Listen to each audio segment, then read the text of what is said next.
Hello, welcome to the Full Frame Podcast with Mark and Ben. I'm Mark. This is Ben. This is the Full Frame Podcast with Mark and Ben. Today, we're also joined by a very special guest, Rob Watson, street photographer. Thank you. Hello, welcome to the show. Thanks for having me along.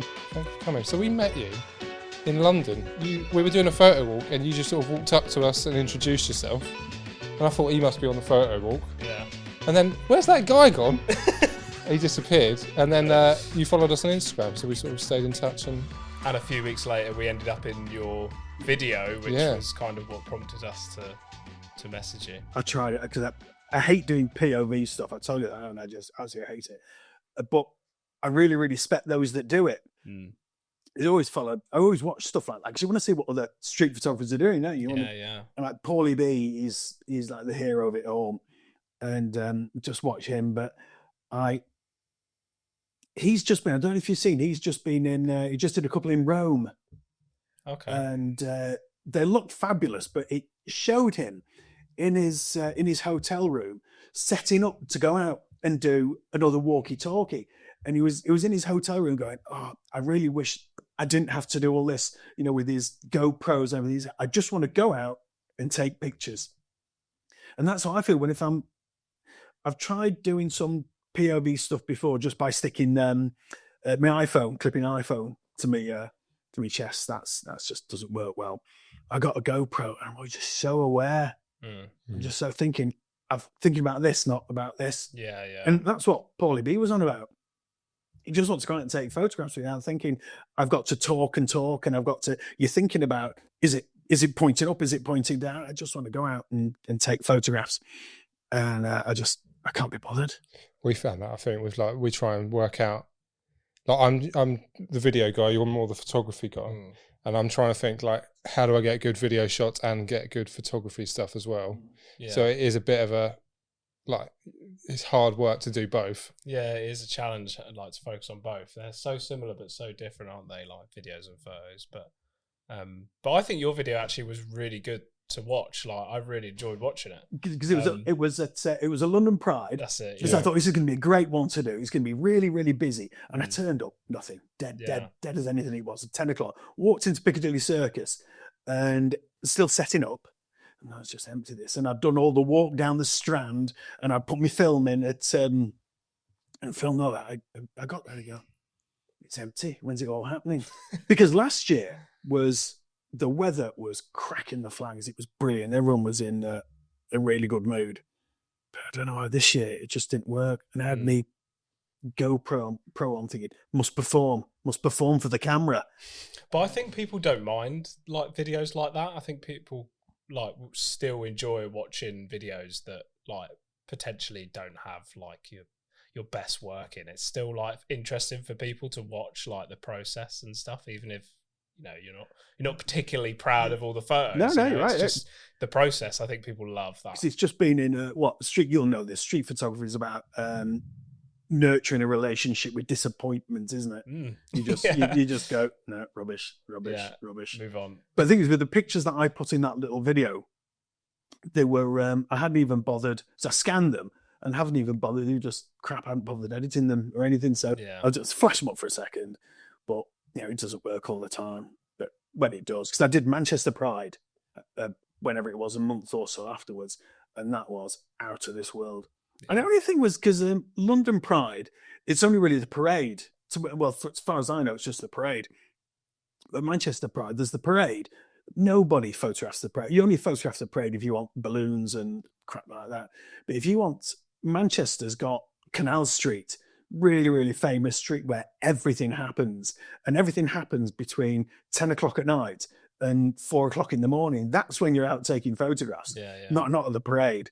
So I feel like there's probably in London, Pride wouldn't have been the biggest thing that was happening in London that weekend. You know, whereas in Manchester it probably was. So that was a big event. You would have seen people everywhere. But obviously we were doing our photo walk that day, and we kind of went off in different direction, but we didn't see anything didn't even see people dressed up or anything for the rest of the day. We got there really early, so a lot of people selling flags, and that was about it. We should have bought a flag because we were trying to keep up with like people like know where we are, so we should have bought a flag so people could see where we were. Yeah, that would have been handy. Because how many were out on that photo walk? It was. It looked as though it was. It was quite good about 20 at the start, wasn't it? And then I think by the time we got to the Barbican, there was a few that dropped off. And you lost. Maybe we had about 15. But our next one, we've got about 30 booked onto it. Really? But it's not going to be like through the streets of London. I've kind of done a walk that's like through like Kensington Palace Gardens down to Hyde Park and then past Buckingham Palace. So it'll be a bit more like open, you know, in the park. So it should be a bit easier to kind of keep everyone together. Because it was you that made me come along. So I thought, also it is a bit of a photo walk here, and I saw it. Yeah. You can tell. I looked and I thought, that's an F6. I was a bit of a nerd, and I just went, that's an F6. That is the single best DSLR ever made. Yeah. And I've got to go and say hello. And then when I walked up, there were people with someone with some Hasselblad. Did you have your Rolly with you? Rolly, yeah. There was all sorts. Gav had a Leica. Yeah. It's a good like bunch of people that we've got that like we regularly meet on walks and stuff, and everyone's got like interesting cameras and that, so it's makes it quite fun, doesn't it? I need to make more of London. The problem is living 200 miles away from it. Yeah. And but then, you know, I live 200 miles away from London. I live 3,000 miles away from New York. Yeah. But you make your way to New York, don't you? I mean, everyone says to us, like, when we say we're like an hour from London, people are like, blimey, you've travelled far. And I just think, like, that's all right. Like, you know, get on the train, come to London for a day. Like, that's all right. Do you have what we've got where you find where you live is like you're just sort of a bit turned off by it and you think it's a bit boring, or do you feel like you can make the most of it? The problem with that is the thing is that you're just so used to where you live. Yeah. And I live in Warrington, up in Cheshire, and it's one of those places, if you go out with a camera and take someone's photograph, they think you're the police or you've stolen their soul by taking the photograph. And there's not really much now, because it's just the same little town that's got industries in it, and it's very little happens actually in the town centre, apart from a few old people that still go and get their meat once a week. But it's changed completely everywhere. You've got to make the effort to get out and about. I think the cheapest time to get to London is 55 quid on the train, which is that's nothing. If you go at peak times, 200 quid to get to London, but you do it, and it's good. But the thing that if you go out in your hometown and you struggle doing street photography in your hometown, if you push yourself somewhere where it's really hard to do it, when you go somewhere where there's a lot happening, it's like shooting fish in a barrel. Yeah. You know, if you worked here and you go, oh, this is really hard to get a decent picture, and then you go to London and you're just in Piccadilly Circus, or you're in anyway, you go, they're just sort of people everywhere. Yeah. They're crazy people. This is amazing. You just shoot. That's good. That's a good way to look at it, actually. It's like a bit of a training ground, isn't it? It's just that bit more painful on film, isn't it? Like just going out in your hometown and just doing a roll of crap. Maybe the training should be on digital. I got so much grief in Warrington once because nothing was happening really. I thought I've got to really push this and really get in people's faces. And I got so much grief off this young couple, this couple of girls. And they started, you say, oh, did you take my photograph? You can't do that. I want to see it. It's on film, can't see it. And they got their iPhones out and they were filming me going, how do you like it? How do you like it? And they're going, you're allowed to do it. It's completely free. And for about half an hour, they followed me around. I thought, I've got anything better to do. And they followed me around. But I've always found that if you take a picture and you get loads of grief from it, the picture's always crap. Yeah, it's never any good. So you can't go, just get in touch and I'll send it you. And you go, oh no, it's not going to work. Did you not think like to just keep taking photos of them and like maybe they just get not on film? No, not. Yeah, good point. Just really annoyed. Yeah, I mean they might have come out quite good because they'd have just been really pissed off at you. Yeah, you just want to make it a project, do you? Just go out and prod someone and then follow them around for the next 2 hours. Yeah. We've had a few like that, but nothing that bad where they're filming us back. Yeah, or like being usually followed. If they say no, it's quite polite, I think. Yeah, or I mean, I've been like shouted at to like trying to get a candid stuff. You kind of just have to talk them round. I got chased in Andover, but I just explained, didn't I? So he chased us around the corner, and then he just said delete it, and you were like, okay. I've never shown it. I've never shown it, but we have talked about it. I thought you did show it once. Did I show it? I think you did in a video. I thought about doing the way the film camera. If somebody goes delete that picture, just go. Okay. Yeah, I've done it's deleted. Yeah, I'll go. You just touch the back of your camera. Sorry, no one will see that. Especially with the F6, like it actually looks like it's a digital camera. So I'm like, yeah. Well, I don't know who it was, but somebody said that somebody, when they realised it was a film camera, knew a bit about it, right? And they made them pull the film out. Yeah, that's a scary. You just know if that happened, if it was your 36th picture on a roll, you just know the first 35 would have been the best photographs you have ever taken. Yeah. But you always, that's the first question people ask. They always go, do you not get shouted at? Do you not get...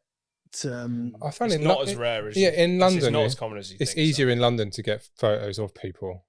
Like if you ask someone for a photo, they'll be more likely to say yeah. Whereas in Andover...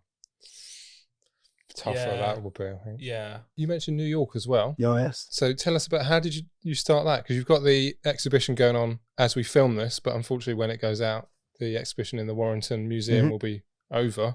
But tell us about how that started and what that's about. I've been to New York about 4 times before, just with my pals, and just to go and sightsee and whatever. And I took once or twice I've taken a camera, but you're with your mates. If I'm out doing photography, it's full on. I just can't be having, are we going to this pub? Are we going to that pub? I've just got to be looking around and completely sort of inside myself and just watching and watching and watching. Otherwise, you just miss everything, don't you? And I thought, right, I've just got to go. And 48 hours with 2 days, that's all I could afford to do because it's an expensive place to go. If you're staying in like Midtown, it's expensive. It's an expensive deal. And, taking 27 rolls of film, and again, it's an expensive deal. You want to be really, really focused. Yeah. But I just went. I stayed somewhere that I'd stayed before, so I knew exactly where I was. So as soon as I got in, I'm out the door. I knew I was 15 minutes walk from Rockefeller Plaza. Yeah.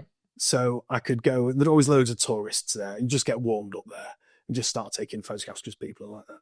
In Rockefeller Plaza, because there's St. Patrick's Cathedral and all that. But I knew where I wanted to go. I knew exactly the places I wanted to go.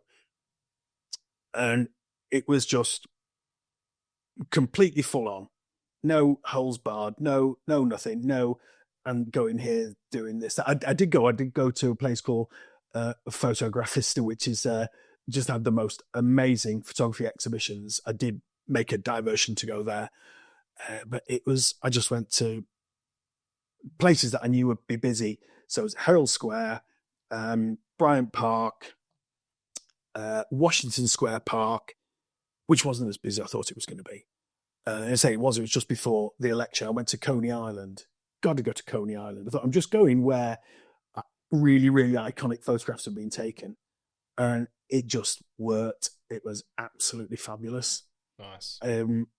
I found it difficult to shoot more than 6 rolls of film a day, but I did take a digital camera just in case.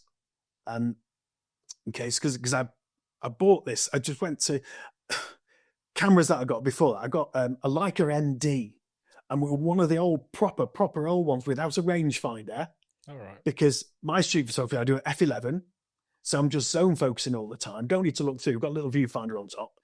But amazing, did a great job, but it's got no meter, no rangefinder. So I'm shooting f11, doesn't matter, just zone focus using the lens, or shoot 28mm, so everything from like a meter to 5 meters is in focus. If something's happening more than 5 meters away from me, then with a 28mm lens, it's not worth photograph.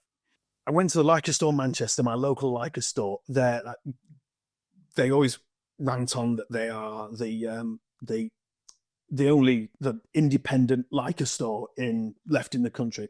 And I just go in there because you get grief when you go in there. I love banter, amazing when you go in there. Absolutely love it. But they're great guys. And I said, "What's the cheapest M6 you've got?" So I'm going to New York, and I just want a camera with a meter in it. I'm just using my phone. and just got a metering app on my phone and just used Sunny 16 and the like. But I didn't know what it was going to be like there. So I said, I just want a camera with a meter. And so went downstairs and came back up with this old M6.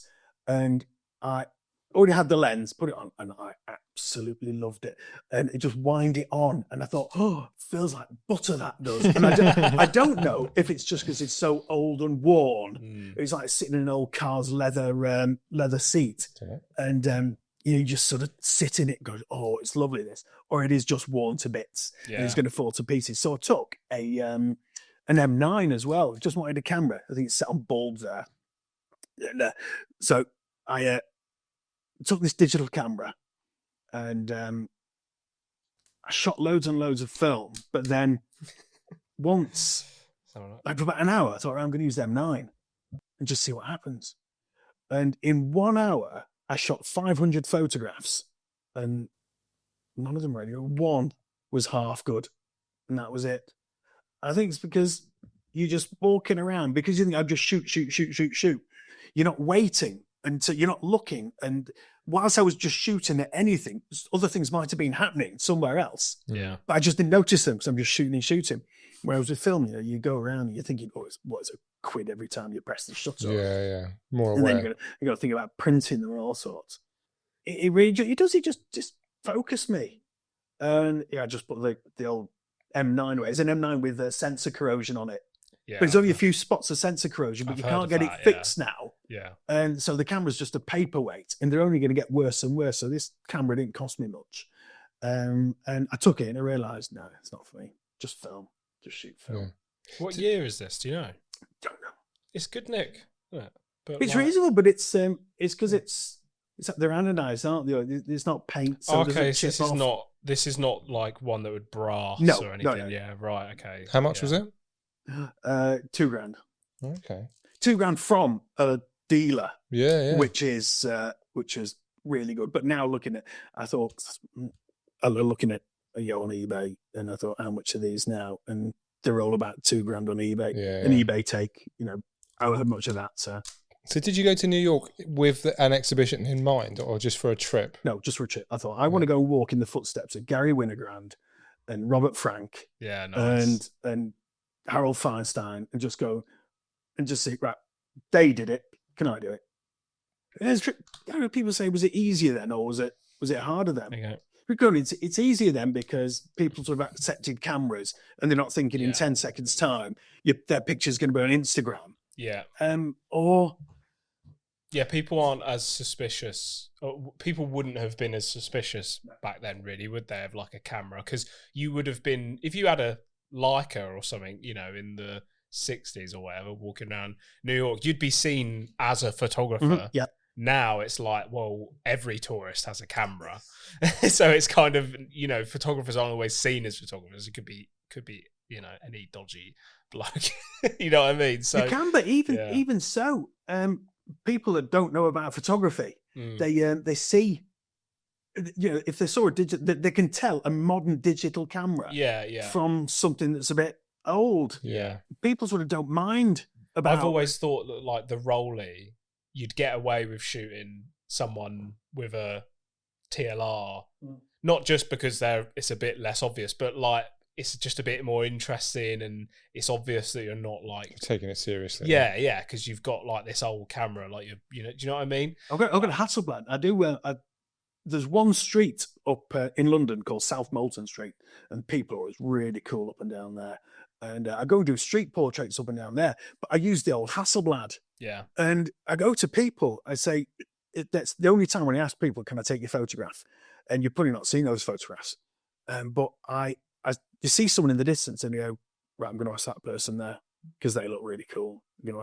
And the nerves build and build and build because I've actually got to ask. I've got a bit of love-hate relationship with people. That's why I like candid stuff because you don't have to talk to people.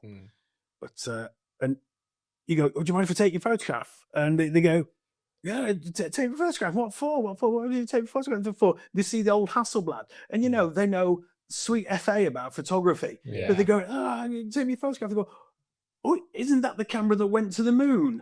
And you go, yeah, you start talking about that. I mean, I talked to someone for like 15 minutes or so after I said, do you mind if I take your photograph? They went, well, I'll take your photograph. And they went, oh, camera that went to the moon. 15 minutes later, they went, oh, you said you wanted to take the photograph. And I went, yeah. Whereas if you went up with an iPhone, they'd be like, You'd be like, what? Yeah. But people perform for cameras like that. Yeah. And I think they can tell. What is it about? Because I think we've got a theory about this, but what is it about certain people that you think, I want to take a photo of them? Like, what is it you notice? Especially with the candid stuff, yeah. What is it that... Yeah, because you said, like, you see someone down the end of the street. What is it you see? There's one of my favourite pictures from New York is, I tell you, it was taken in Bryant Park. Bryant Park's it's just a rectangular park, but it's got intersections on each corner, and so every few minutes there's a whole new load of people over the road from you, and they're after getting from A to B, and so they're a bit focused on doing that rather than what you're doing. Yeah. And it helps to get you can get really, really close to them. And I saw a woman over the road and I loved her sunglasses. That's the picture. Oh yeah. Nice. I loved her sunglasses. And I saw her sunglasses and I love how in the picture she's really nonchalant. Yeah. Yet one of the outsiders in the woman on the left, she lifted a hand up to her face really quickly, and I'd taken the photograph and went, I hope your hand isn't covering your face. Yeah, I hope I got it. The other woman or something. Yeah. But no, got it. Nice. But you only find out when you get home. And the doll in the bag. That's a weird addition. I know, yeah, because I saw that at the on the crossing before they went, and I took a photograph of it. Oh, okay. And there's a really weird. There's a chap, and he's got his jogging pants on, and my wife says all she sees in that is this really weird photograph because there's a kid and there's this doll in a backpack, and there's a bloke in joggers, and his joggers are halfway up his arse, and that's what my wife sees. But yeah, that's one of my favourite pictures from New York, nice. Just because I want someone in my candid photographs to think. When they look at the picture, to look like to feel like they're in the photograph, that they're so close to it that they are, they're actually there. Where I don't take photographs from. Bruce Gilden said, if someone took a photograph of me right up in my face, you go, oh, whatever, but someone's taking a photograph. If the same person took a photograph of you from 30 feet away with a 200mm lens, you'd be going, that's just a bit weird. That I want to word. You'd be more creeped out. I want to word with you. Yeah, not the person that's done it honestly, because that's what I think. But my street photography is it's really, really honest. Yeah, that you're in there. I love that. But the New York as well. It's on Coney Island. Had to go to Coney Island. That comes up a lot on YouTube videos I watched that in New York. It does, but I thought I'd get more grief than I did at Coney Island, and this is the picture that of everything that came from New York, that's my favourite picture. Oh, I saw this when I was flipping through. Yeah, that's great.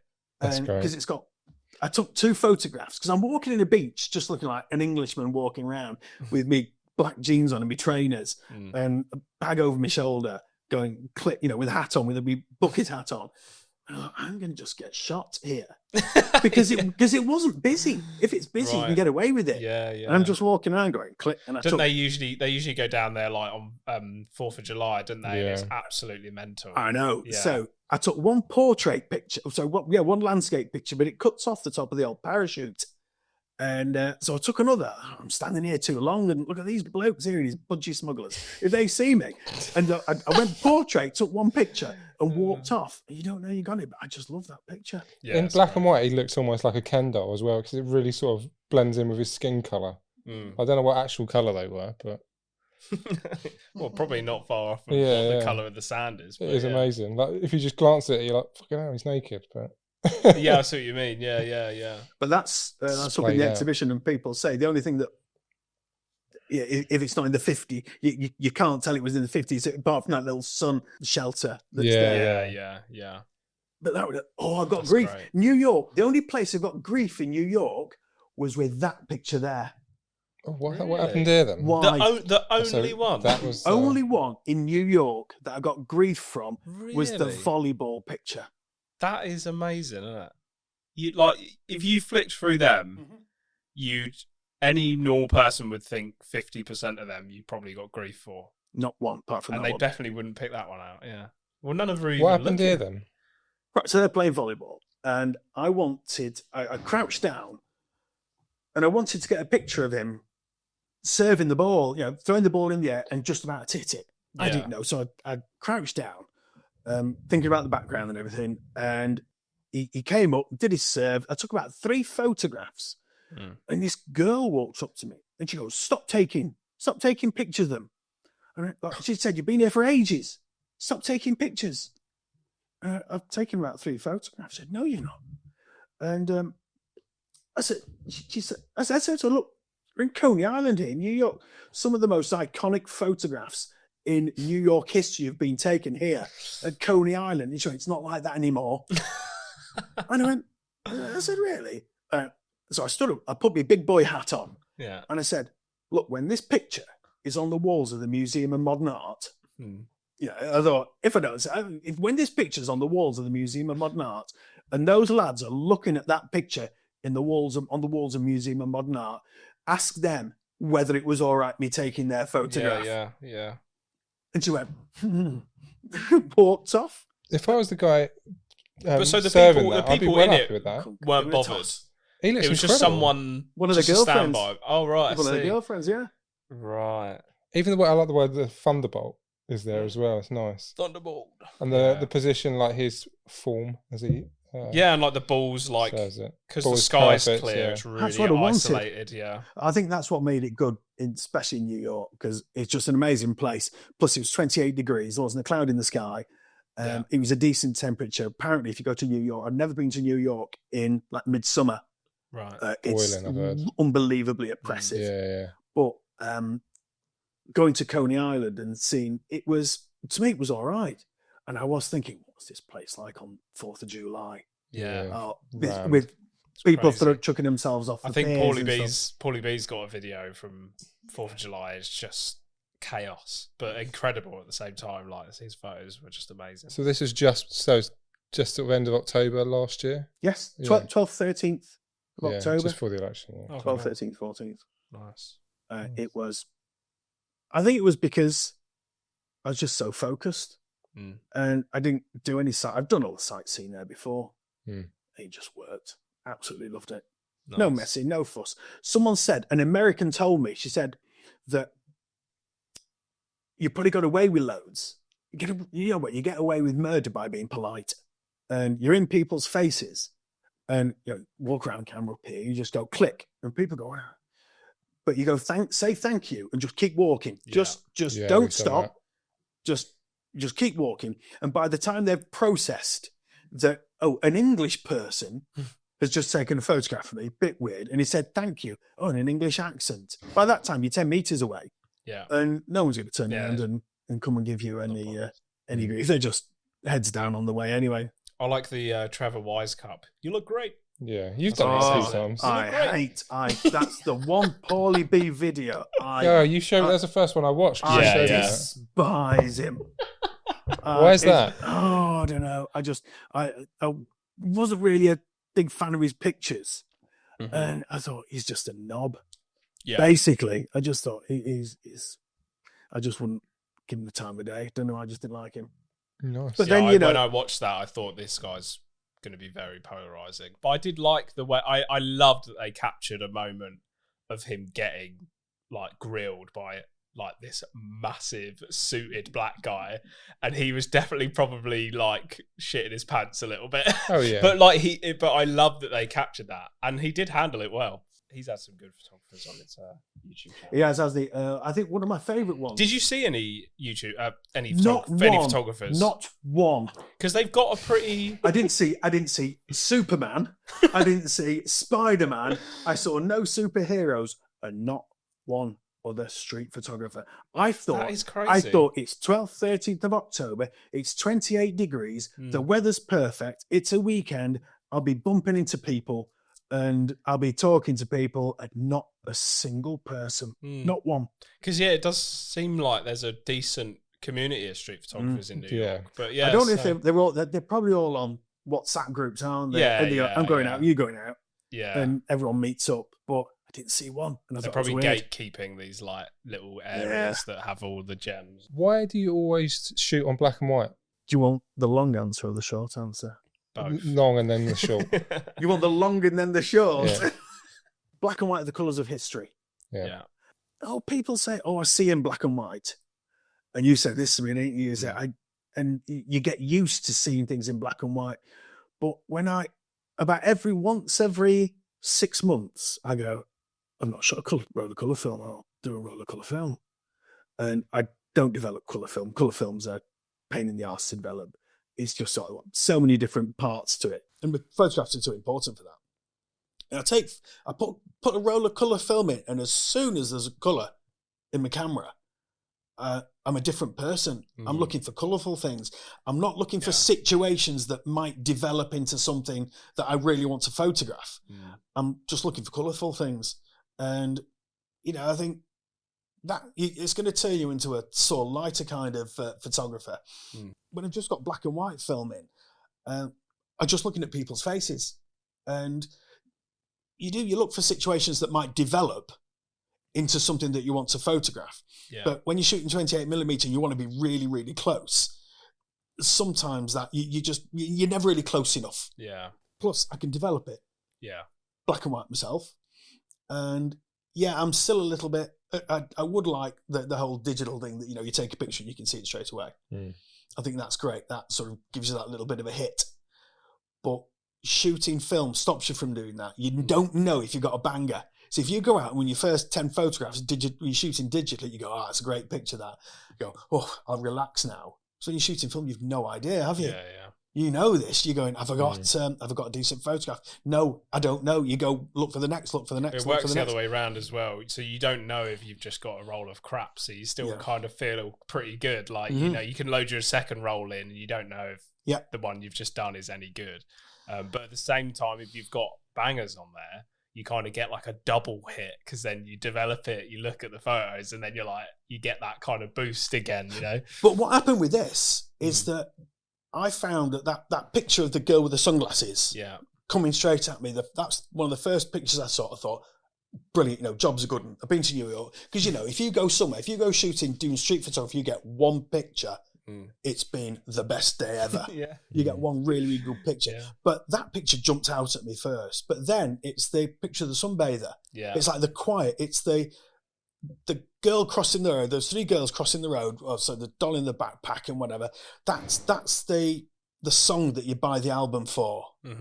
But 6 months later, it's the sleeper that you look at and you go, I really, really like that picture. And that's the song that you just keep listening to. Yeah, I've had a few rolls of film that I've kind of revisited and gone, actually, that's a pretty good photo. I don't know why I disregarded it initially, but it's an interesting thing. Because sometimes I can shoot and shoot and shoot and come back with loads of film and go, these pictures are all crap. Hate them. And then 6 months later, you look at them again and you go, it's not so bad, that one. It's almost like you're looking at someone else's photos at that point, and then you're not as judgy on yourself, But going back to the black and white, shooting black and white. That's the long answer. Yeah. Oh, yeah. Okay, go on. The short answer, I like the look of it. Yeah. End of story. Yeah. I love how the black and white pictures look. Simple. Yeah, and it's interesting because I was looking through my photos earlier for some photos to show today because we're going to just do our favourite street photos. And I was kind of thinking all of these could have been in black and white. It's there's nothing in them that really stands out in colour, if you know what I mean. And that kind of makes me think I probably could just shoot black and white. We should do that. We should. Because it's not like I'm not able to capture the moments. I think you're just you always feel like you're hindered, don't you? But when I actually look through my favourite photos, none of them have any significant colours in them that make the photo better? In an exhibition I did before, I did this Q&A in this exhibition because there was one colour photograph in this whole load of black and white. And someone said, why is there one photograph? And I just said, because I like it. And it probably wouldn't have had the same effect in black and white. Right. It was... so it was something that had colour in it that made the photo. I'll show you. I've got it here. Show you. There's Piccadilly Circus crossing over the road, and there's a bloke over the road from me, and he was wearing this tweed suit. Did he have a hat on or not? But he had 2 dogs, and he looked amazing. So I thought, he clocked me. As I clocked him, I thought, right, you're mine, mate. And he clocked me going, here we go again. and he walked towards me. I just went click, and he went, £1, please. Brilliant. I thought, how so he's had it many times as that poor guy? Yeah. He looked amazing. Like, how many times has he had his photograph taken? Poor bloke. Yeah. So, but I like the photograph.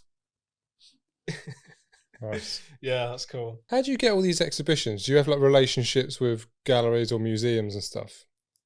Do you want to know? Yeah, how do you really want to know? Out? I ask. Yeah. Just ask. The first exhibitions, right? I won this thing called Warrington Contemporary Arts Festival. Sorry, I know. Sometimes these are the simplest answers. No, he's looking at me. He's looking at me like we should do. Yes, thank you. Yeah. I know exactly why he's looking. And over Iron Age Museum, people finally go to. Yeah, they get about 5 people a week, don't they? Go in there. So I won this thing called Warrington Contemporary Arts Festival. I hate photography competitions. People always say, enter all these competitions, and all they are is a way for people that think that they're photographers to make money. You know, groups of people get together, charge 25 quid for an entry, and bingo, you're making an income. If you make a good job of it. And it's in my hometown. Yeah. And someone said, just enter it. So I threw a picture in it, and I won it. Wow. Because of that, a year later, I got my own solo exhibition. I thought, I want to do something different. So I did 8 by 10 inch Polaroids, all one. There must have been about 15 or 20 of them in this exhibition. And they virtually all sold because they're original. They're an original piece of work. They're not repeatable. They're different. And people just liked hanging them on the walls. How do you feel about that? Like, because I don't know because if I had like an original bit of work, I don't know if I'd want to let it go if I was really proud of it. Or was it like, I don't know, like was the money that people paid for it enough for you to let go of it? Like, no, it's weird. It's weird because so how do you feel not being able to even look at it ever again? Well, right. Here we go. You know Sycamore Gap, the tree that was chopped down? Yeah. I did 8 by 10 inch Polaroids. I took 2 in black and white. One didn't work, and the other one was great, really good. It looked like a Polaroid. It looked beautiful, and I did 1 in colour, so I had 2. And just before it was cut down, I sold the colour one. Oh my god! And then it's chopped down, and I thought, because it's weird because that piece of film came with me. Yeah. And was actually there in the back of the camera. I developed it in the car and sold it. And of course, I'd love to go to him and say, can I buy that picture back off you? Yeah. But that ain't happening, is it? No. So, you sell it, but that's the same. Artists do that all the time. Don't they? If you're painting oils or if you paint pictures, you might paint a really nice picture, but you're thinking, I've got to put food on the table. You've got to let it go. Yeah. So, it's interesting. I suppose like, that type of format is really the only time you would have to experience that because people don't really buy negatives, do they? Like just individual negatives. So, what did a bloke called Taylor Jackson, who look him up, American, and he's done quite a few platinum prints. All right. Big platinum prints. So he did something interesting. This interested me in that he 8 by 10 inch pictures, and he makes a platinum print with this pure platinum print with these, or platinum palladium print, which they last forever because the silver, it's not silver, it's platinum. It's so stable that if the paper still exists, the picture will be on it. That's it. End of story. As long as if you've got to set fire to the paper to get rid of it, it's not going to fade in the light or anything. And he made this amazing platinum print, this big or so. But what he did was he then cut the negative in half, that the picture was taken with, he kept one half of it and he gave the other half to the person that bought the picture. Yeah, nice. So that's it. It is, it's a photograph, it's a negative, it's a picture, but that ends there. Yeah. An edition of one. And he sells his pictures for thousands and drives his Ferrari around. He's a bit of an arse. But, I see people that, Trevor Wise Cup or whatever, I think it's a bit of an arse, but all credit to people like that. Right, you mentioned a few photographers. Well, there's a few people you mentioned that are arses. Mm-hmm. Is there anyone you particularly admire? I thought you were going to say, is there any peak of arsiness? Right, okay, the weirdest one, and I was listening to him on the way down here. Right, so it's great because I had 3.5 hours in the car coming down here. When I see my brother, I thought, I'm just going to listen to podcasts. And I'm really sad because I went to Paris Photo, which is the big photography fair, one of the top photography fairs in the world. And he was there and I saw him. And at the time, I didn't like his pictures. I liked what he'd done for the photography world with Bruce Gilden. Oh, yeah. And the first person that got my attention was Gary Winogrand. I remember you two talking about him. Yeah. And he was the first person I saw, because I'd done street photography for ages, because it's dead easy, isn't it? You go out there and you take photographs. It's really, really easy to do, but it's really difficult to do well. Yeah, that's what I like about it. Master. Great. It's probably the most accessible type of straight photography. Away, it is. What do you do? I'm a street photographer. And first time I saw some Gary Winogrand's work, I thought, that's it. It jumped out at me. It looked alive. And so I thought, I then figured out, I said, right, what lenses he use? How does he take his photographs? How close does he get to get those photographs? Because that's what I want. I want the same effect when someone looks at my work. I want the same effect that they have when they look at a piece of his work.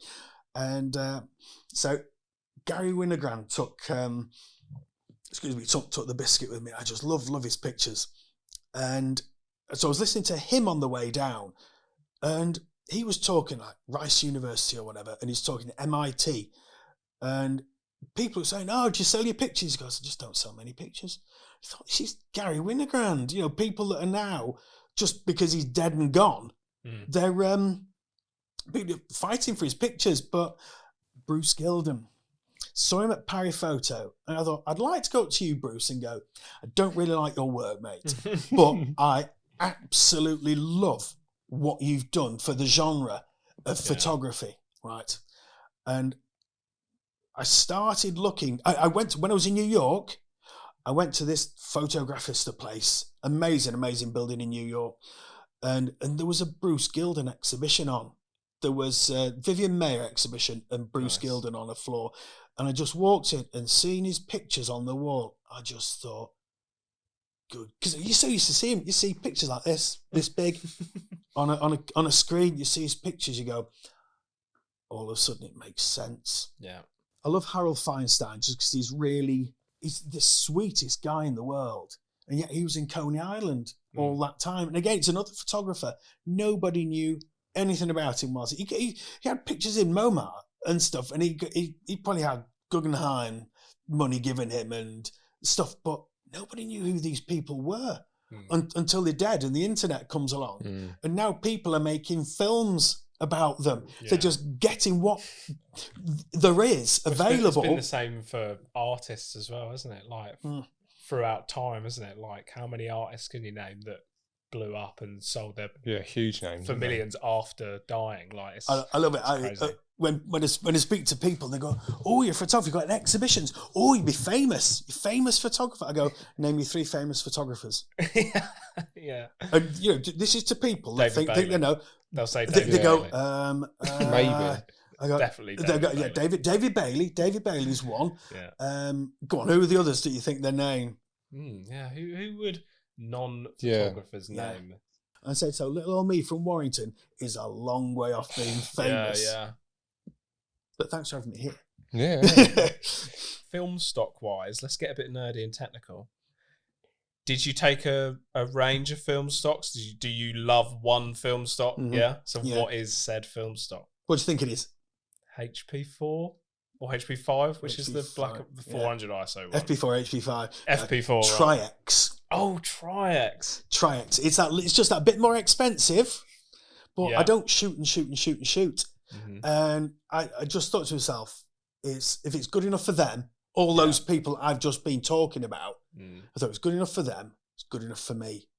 And yeah, you know what? If I went to New York, I think I would take a couple rolls of Tri-X with me, because that is the New York. I just like it because I generally push from 4. I generally shoot it at 800. Yeah. Because I need a fast shutter speed, and I'm shooting f11, and I want 250th of a second. And because loads of time in New York, because you're in the shadow of buildings, and so you need just that little bit more. And when you push Tri-X, it just looks really, really nice. It's got that, almost all those on Tri-X. I took one roll of colour film. Didn't shoot it. Didn't shoot it. Wow. No. Did it travel all right as well? Did you get hand checked or? I was actually surprised. So flew from Manchester, and there was an old guy at security just ushering people in, and because he just went in a clear plastic bag, dead easy, and he just said, "I've got this film. Could I have a hand check?" And he went, "Is it real film?" So he probably said, "Yes, you need that hand checked." Yeah. And he wasn't being sarcastic or anything. He was going, "You need to get that hand checked." Got it hand checked. Oh, that's good. Luckily, we should go to Manchester Airport. I'm flying from not Manchester. Gatwick. So coming back, JFK, I walked through. I thought, this is going to be a bit difficult. And I came through and I said, "Can I have a hand check, please?" And this big black woman, she's looking at me. And I could see I just really made her day, because you've got to swipe every single roll of film. And she's looking at me because she's just went, and she did it. And she went through everyone and she went, "That's fine." And she went, and I thought, the TSA. I thought, you go, "Can I have this hand checked?" And you hear the gloves going on, don't you? Thinking, I'm just gonna go be strip searched. All I asked for was for your film to be hand checked. Yeah. But no, she went, "Okay, right." All right. I got through, but Lena Bessanova did an amazing. We mention this every time we talk about. She went through about 7 times, didn't she? Incredible, yeah. But I was at Manchester. She said they were getting quite suspicious of her going through. But something happened to me. I was flying out somewhere to through Manchester Airport, and one of the CT scanners wasn't working. Right. So the queues for security were really long, and my bag came to be checked. It didn't come through, so I couldn't get it. Had to be checked, and I just had digital cameras in there, and it needs to be checked. But because 20 minutes had passed by, it had to go through again.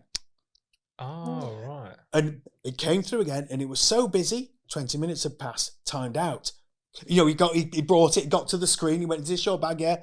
"Sorry, more than 20 minutes, got to go round again." And it went through 5 times. Oh, wow. And it's a CT scanner. And if my film would have been in there, you think, okay, if it goes through once, it's all right. You see the test that she did. It messed up colour film more, didn't it? Yeah. I think. And it was, like the 400 ISOs were pretty bad. But it'd gone through so many times. I thought if there was film in there, it'd just be screwed. And if I'd just been to New York, 27 rolls of film to do a project or something, tough. Thank heavens I've not had any problems. At what point did you feel that you could make an exhibition out of it? As soon as I looked through the pictures and I thought, I've got 140 pictures here that actually work. And it was so hard. I've been mentored by someone called Carrie Scott, and she helped me get it down to 25 for an exhibition, because they were shown at Photo London as well. A box set of them was shown at Photo London. So I've got a London gallery called Albumen Gallery, and he said, "Yeah, these need to be shown." And we got it down to 17 or so for a box set. Who came and looked at them? Martin Parr was coming through on his stroller. And I thought, I want Martin Parr to see these pictures. I thought, I'd like to have a bit of this. He's a lovely, lovely chap, isn't he? And I said, "Well, would you come along?" He's going, "No, I can't. I just can't come and look at photographs." I said, I can't. But anyway, he came over to where my pictures were. He must get asked all day, every day. Yeah. He was just have a look at my photographs. And he came over and he's going, "Oh, I can't look at them." And he went, "Oh, Went, oh, Coney Island. And he just changed completely when he saw that they were. Can't resist. He's going, oh yeah, these are nice, Coney Island. I hadn't been Coney Island and all that. And so yeah, Martin Parr came to see him, and but I thought this exhibition that's on in Warrington at the moment, at Warrington Museum, that's 25 pictures, but I'd have difficulty getting it down to a book. And one day I didn't know it was going to be so good. I just went to New York for as long as I could afford, with as much film as I could afford, and I came back with loads of pictures, and it just happened to be called 48 Hours in New York. It just rolls off the tongue. Nice. Really and I went, that is my project for the rest of my life. 48 Hours, where next? Yeah. Like Travel Man. Andover. Yeah. Do you know where you're going to go next? Yes, I do. Is that is this an exclusive that you can tell us, or is this a secret? No. I'm going to do the next year. We're losing time now, aren't we? As far as when you can go for somewhere, because the days are short. You want to go somewhere when the days are long. But I want to do Blackpool, because everyone in the world knows Blackpool, and on the front you've just got Blackpool's just a crazy place. On the front you've got that they're selling candy floss flavoured. Cannabis flavoured candy floss, and you just got all the weirdos that go to Blackpool. Bless them, they look amazing. You've got the locals that come down into Blackpool, but a street back, because I've walked these streets, and you just got pimps and prostitutes. And I thought I need to get my foot in the door of not photographing them, but I thought because it's going to be easy photographing on the front, but like 25 metres behind this is going to be a bit of a challenge. And I thought 2 days in Blackpool, and I want to do Paris, because Paris is going to be a pig too. So at New York, did you do like a day on Coney Island and then a day somewhere else? Someone said, "Did you sleep?" 48 I was thinking I went to New York and I was fucking knackered from the moment I got there. So jet lagged. So arrived like just before midday. So I did. I knew exactly things. I planned it. Knew exactly where I was going. So got there midday. Went to Rockefeller Plaza. Messed around there for a bit. Took a few nice photographs of St Patrick's Cathedral. A few people doing this, but I didn't want tourists. Not their photograph tourists, because tourists are just easy fodder. And people looking into iPhones like this, easy fodder. I want the locals, the people that are walking fast, head down. So the next morning, got up, straight to Herald Square, straight to Bryant Park. I did those that day, and then on the last day, I just got the subway down to Coney Island. Yeah, because I think it was that Saturday, and I thought it's going to be busier on a Saturday, of course.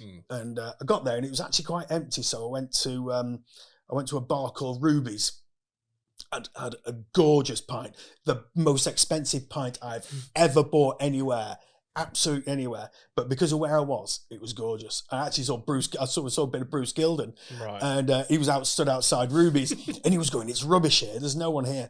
But it just, as the day went on, and it filled with all the loons that are there, absolutely amazing. And then just came home. So planned it really, really tightly. Nice. Yeah, so I quite like the idea of it being 48 hours in somewhere, and then one day is one place and the other day. So like Blackpool, one day is the front, the next day's past the front and the rougher bit, So I think I'm going to do that. Gives it like a contrast. I'll do that on a bank holiday. That I'll go when it's going to be absolutely rammed. Yeah. So, but being out at night in Blackpool, I think is going to be a thing as well. Because I went to for the first time, sort of getting into Bruce Gill, and I thought I've got to do a bit of flash here, and I did. So I went and photographed up Canal Street in Pride at night. If you're pushing a camera and a flash in someone's face on the streets, then I'm not happy enough doing that yet. I thought I'll start building up by people that are expecting to be photographed. Maybe not with flash, but they're expecting to be photographed at Pride, and work to actually just going out on the streets and getting shot. We've got a few places in mind, haven't we? Like, I think Paris would be easy for us because, like, travel wise, it won't take that long. No, so that'd be good. So but Paris, you bring a bit more film with you. The problem with Paris though is it's not legal, is it? Is it not? No, you can't. If you've got to be more than, it's this weird law that they've got to be. If there are more than 7 people in the photograph, it's okay. But if there aren't, you're invading someone's privacy. Whoa. Or you could do some sort of like illegal Paris like exhibition, couldn't you? Never even. No, I didn't know that. Or legal, or you could do legal Paris, and every photo has 7 people in it. But this is the one. All right, we talk about how difficult it is. Let's do this. And but you told me to bring this book.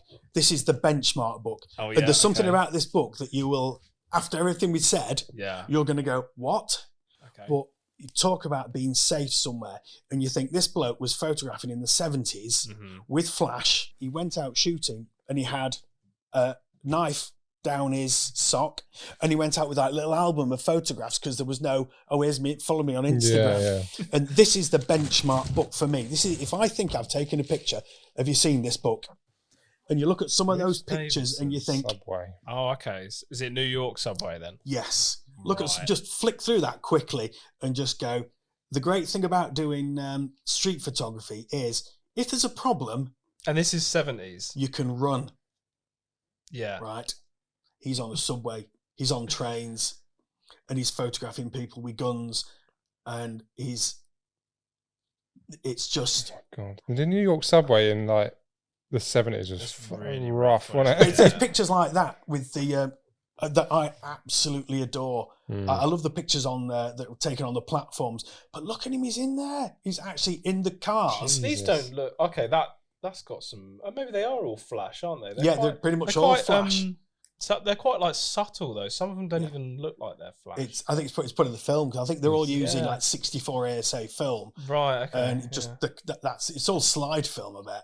Yeah. So he's got to use flash in the dark. What is it about? After all I've just said, what is it about those pictures? Oh, their colour. Yeah. Every single one of them's colour. Yeah. And but like I was saying, a lot of them, the colour isn't adding to it. But if I go out... It still would be great in black and white, wouldn't it? That, for example, you know. When I go out and I'm thinking, I'm feeling a bit nervous. Yeah. Is there anywhere you felt most unsafe? No, I've got to do another 48 hours in New York. And I'm thinking, do I push it? Do I go up north? Yeah. Do I go Harlem? Do I go there? But I think the biggest thing you've got to be to get photographs like that is you've got to be confident. Yeah. You can't be wishy-washy. You've got to be confident. You can't be cocky. You've got to be confident. Should we go on to our top 3 street photography photos ever? I love that photograph. You recognise where it's taken. Oh, that's Piccadilly. Yeah, that's the theatre, isn't I it? think I saw this when I was looking through your website. Yeah, because they were just stood there, and I'm taking the Mamiya 7. I had a Mamiya 7. Oh, nice. And I'm stood there, and they're going, kissing each other or whatever, and I'm just going, look at me. I stood there because I focused because it's at night. Yeah. I'm at f4, so I've actually managed to focus, and I'm going, look at me. Rangefinder, look at me. Look at me. And it just went click. And, you get a bit of a weird look, but then you just walk off, you just carry on, or you just go, thank you. You know what? Saying thank you after taking someone's photograph, no matter how close you are to them, diffuses. It's a weird psychological thing, isn't it? Because they're receiving a thank you, but they didn't know that they were you they actually saying look at me, or were you in your head saying look at me? I was some people just saying it out loud. Some people do that. That's something. Oh, there we go. That's something Trevor Wisecup does. Is he will make like a little noise, won't he, to try and if he wants someone to look, he'll just go, "Excuse me, sir," and then they'll look. But my all-time favourite photograph, I took a photograph, and I don't specifically go out looking for people kissing, but it's just 2 people kissing, and it's just perfectly set up. We're using Hasselblad. Nice. So you wind it on. You can't get when Hasselblad goes off. Oh yeah, you've had your photograph taken, and so wind it on. Just looking at them, and he goes clunk, and he looks at me, and he goes, "Oh, sorry, do you mind if I take your photograph?" I thought it's like polite, isn't it? So polite to take another one. I thought I'm wasting one of me 12 pictures here on this roll of film, but I've got to do it. I knew I had the one in the can, but I took another one, which just crap. But I think that one picture. I don't go out looking for blokes kissing. There's sunglasses as well there in the foreground. It's like they were placed there just as some foreground interest. Yeah. And I was there like the Hasselblad going clunk, and he looked at me, and I just went, yeah, that's the one. Oh my God, it's amazing. It's just everything about it is his arms on the on everything. It's just the glasses are such a small piece to it, but like that really like you can imagine him taking the glasses off just to snog his, you know, like that just kind of adds to the story totally, doesn't it? Do you shoot the Hasselblad similarly to your Leica, like f11, or do you move around a bit more? No, I don't.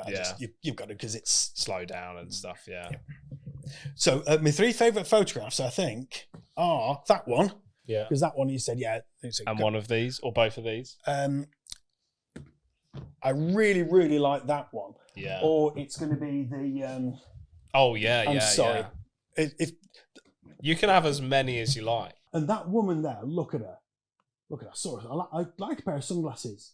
And so I see her 200 yards away. So, I've got to ask her. Ask her. Go on, ask her. Ask her. I can't ask her. I can't ask her. So if you don't ask her, you will never know. Yeah. And so she got close to me and I said, do you mind if I take your photograph? And she went, what for? I said, I do it up and down here. You know, I'm doing a series of pictures up and down here. It's just what I do. And she went, yeah, okay. And all the time I was going, oh, can't ask her. She's too beautiful. She's too dressed up. She just looks too perfect. And I think the deal with her was that, and I think this is a lot with street photography, is that you taking someone's photograph, especially with her. I just said, I said to her, mind if I take your photograph? And she just went. So he said, can you stand there? So I had a grid marked out where people stood, so we get the perspective. Nice. And she went, yeah, sure. I said, can you stand on the bridge? She stood on the bridge. She just went. And I thought, you got up this morning and you thought you've made yourself look nice, and you thought if somebody has to take my photograph, this is what I'm going to do. I know I look good. Yeah, and that was it. We think that people know that. If we want to put an effort into my appearance, if we want to take a photo of them, they're one of two things: like good looking, well dressed, you know, something special, or fucking weird. It's one of two things, isn't it? So it can kind of go two ways. They can either be really chuffed that you've wanted to take their photo, or they're a bit weirded out because they just think they're weird. You know. Where is she? Right, so they're in Times Square, and they dressed up as Disney characters, and they pay, people pay to have photos. And there's that one. Oh yes. Oh, I love seeing it under the mask of Disney, or people. You see the one at the back because you're shooting 28mm. I'm so close to them that the one at the front doesn't think I'm taking a photograph. Yeah, that's a thing, isn't it? With the wider lenses, you can. I've said this before, haven't I? Because I've just got a 24mm that I use on my F6 a bit, and you can get people like at the edges, and they wouldn't have a clue. No idea. They think you're photographing something up there, aren't you? Yeah. That's the same crossing as the sunglasses. It is, because the clocks. Oh really? Oh yeah, exact same crossing. That's Every cool. The lights would change, and there'd be 100 people across the other side of the road walking towards you, and you just got to put yourself in the position. But I like that one because film, you get one shot, and I luckily just got a foot at the right point of a stride for it to look okay. Course, and the shadow's really nice as well. That's what makes New York so good as well. She's got 2 shadows there if you look closely.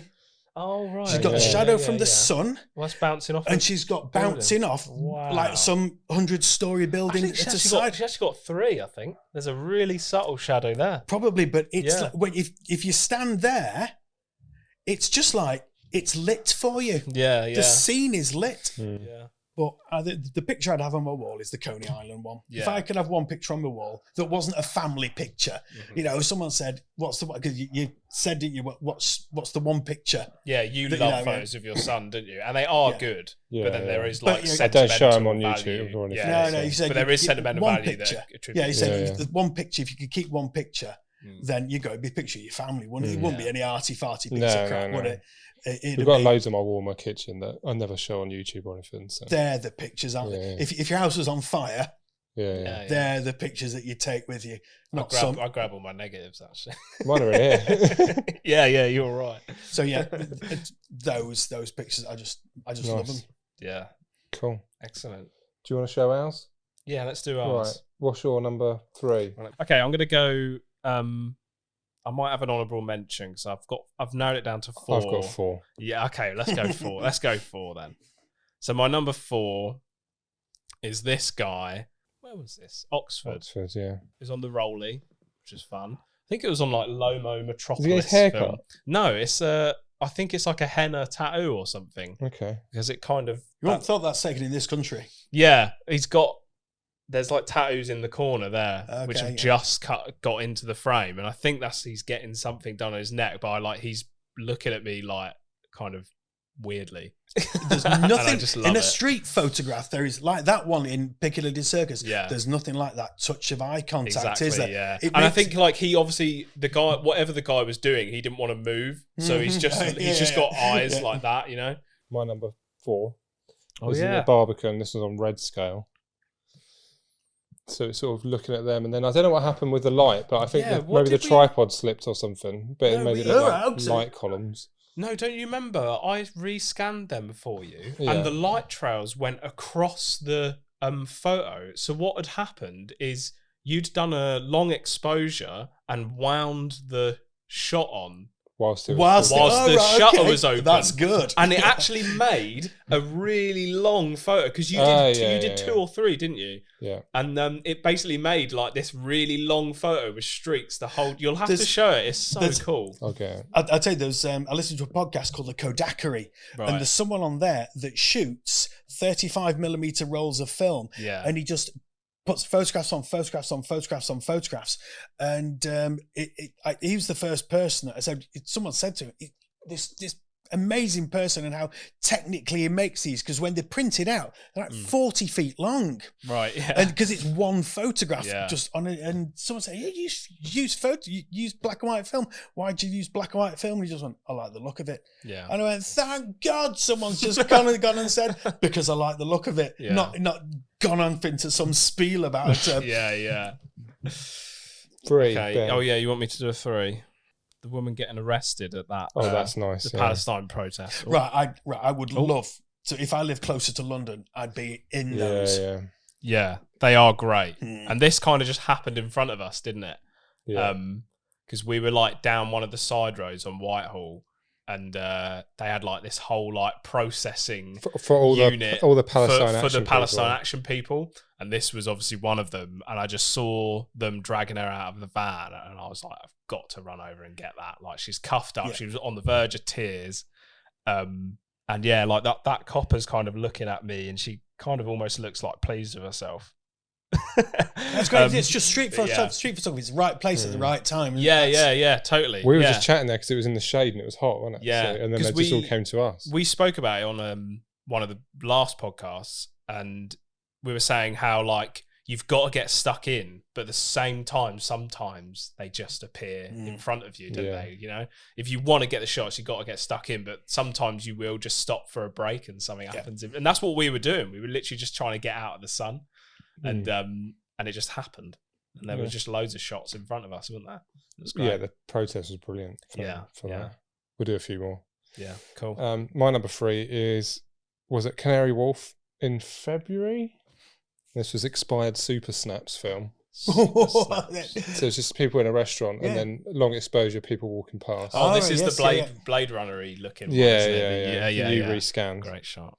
But yeah, for expired Super Snaps. Yeah, and that was pretty good. Night on a tripod, long exposure. Yeah, that was good. I took a few different versions, but I think that's probably the best one. Yeah. So this one was only maybe like 2 or 3 weeks ago. This is one where I asked her, and it was just in one of like the stalls on South Bank, and we were heading back to the train station, back to Waterloo, and she was basically leant down like this.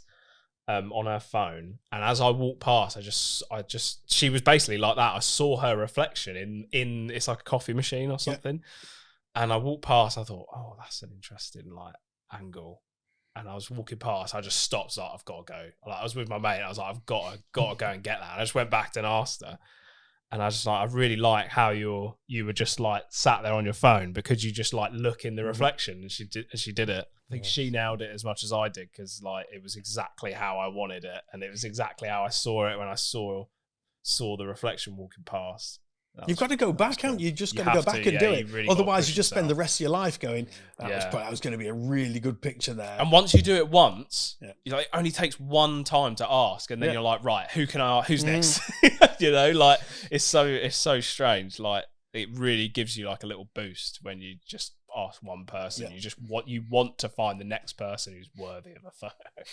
So yeah.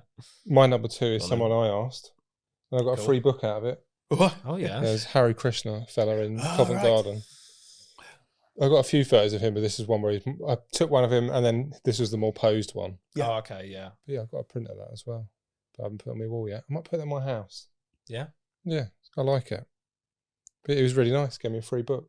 He said I have to read it, but I haven't read it yet. That was over a year ago. You're going to hell. Yeah. You're going to Hare Krishna hell if you don't read it. What's your one? That was a while ago, that one. I remember that was the Animal Wonderland photo walk.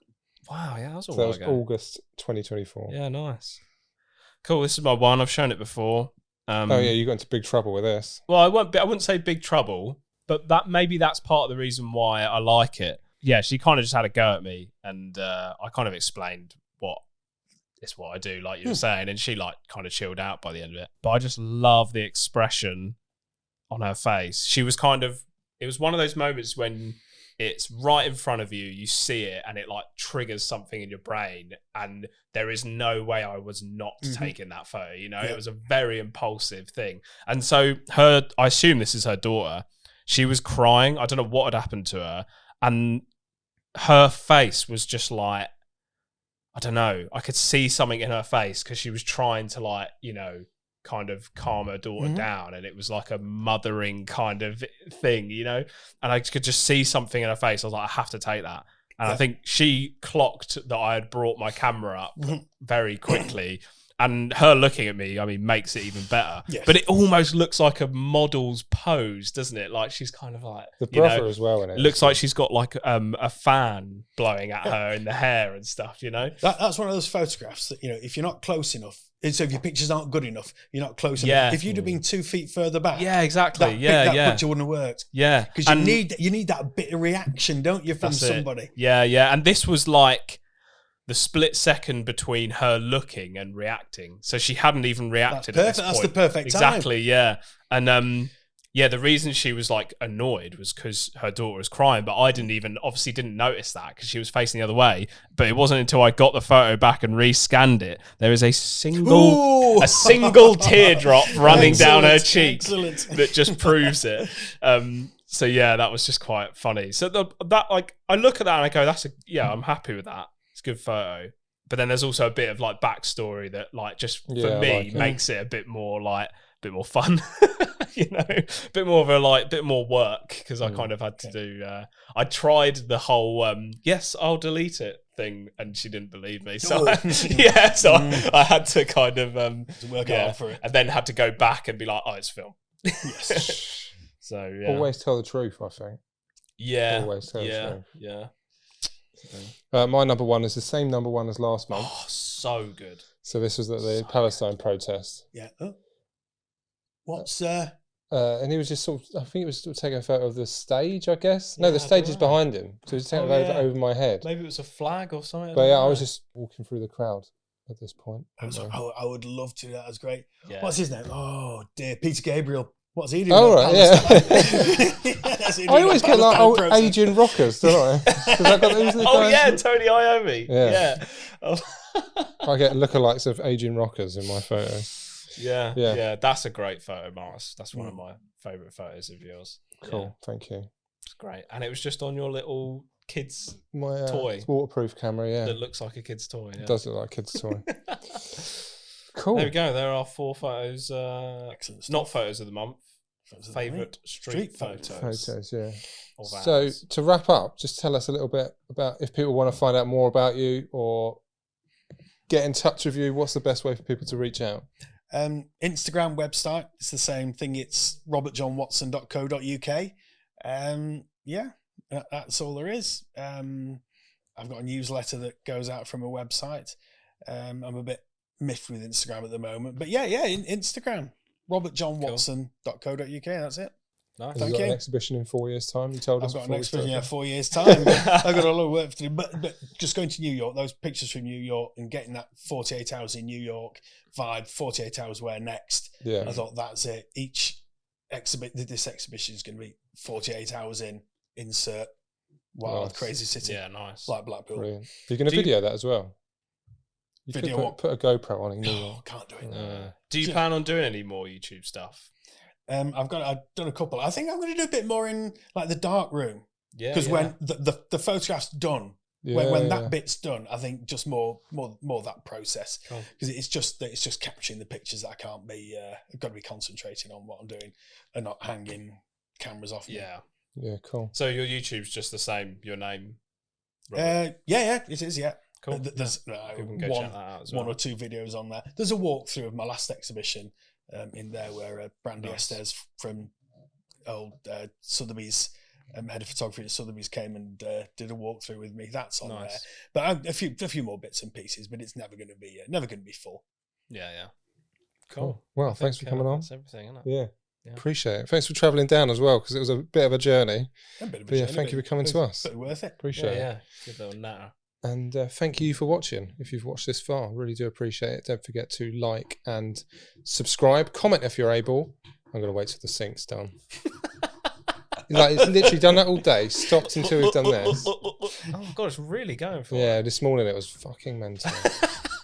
We've ranted on for so bloody long. It's been holding its breath. It's Oh my God. So, if you've watched this far, thanks for watching. Don't forget to like and subscribe. Comment if you're able. And we'll see you next time for more sexy and exciting adventures on film. Goodbye.